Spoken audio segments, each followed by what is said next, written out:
తిరుపతిలో దారుణ హత్య జరిగింది. ముఖానికి మాస్క్ వేసుకుని వచ్చిన కొంతమంది దుండగులు ఓ ఇంట్లోకి చొరబడి వృద్ధురాలిని హత్య చేశారు. ఈ క్రమంలో అడ్డొచ్చిన మహిళ మనవరాలిపై దాడికి పాల్పడ్డారు. అడ్డుగా వచ్చిన 13 ఏళ్ల బాలిక గొంతు కోశారు.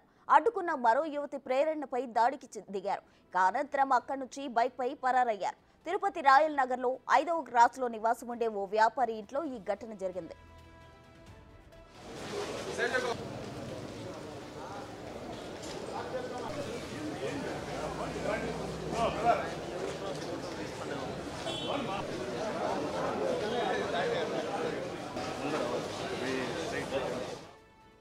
సంఘటన స్థలాన్ని తిరుపతి ఎస్పీ సుబ్బరాయుడు పరిశీలించారు. ఈ హత్యకు సంబంధించి కొన్ని క్లూస్ దొరికినట్లు తెలిపారు.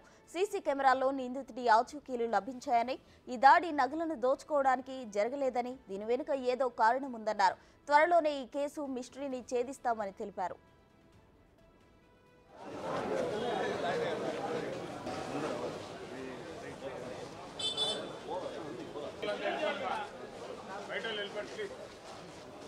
శ్రీనివాసరావు 50 ఇయర్స్. ఆయన శానిటరీ వేర్ బిజినెస్ చేస్తాడు.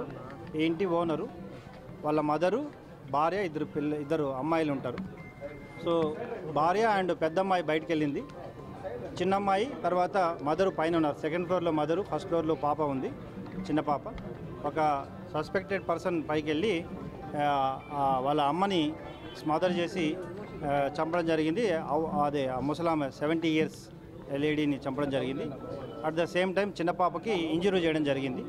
సో నెక్స్ట్ అమ్మాయి మదరు తర్వాత వాళ్ళ సిస్టర్ ఇద్దరు వచ్చినప్పుడే వాడి కిందికి వెళ్ళిపోవడం జరిగింది. సో ఇది కొన్ని క్లూస్ ఉన్నాయి. ఇన్వెస్టిగేషన్లో ఉంది కేసు.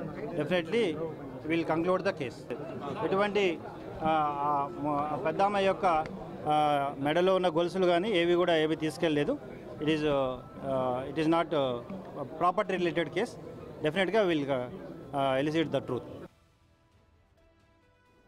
మరోవైపు బాధిత కుటుంబ సభ్యులను జనసేన ఎమ్మెల్యే ఆర్డి శ్రీనివాసులు పరామర్శించారు. త్వరలోనే దాడి చేసిన వారిని పట్టుకుంటామన్నారు.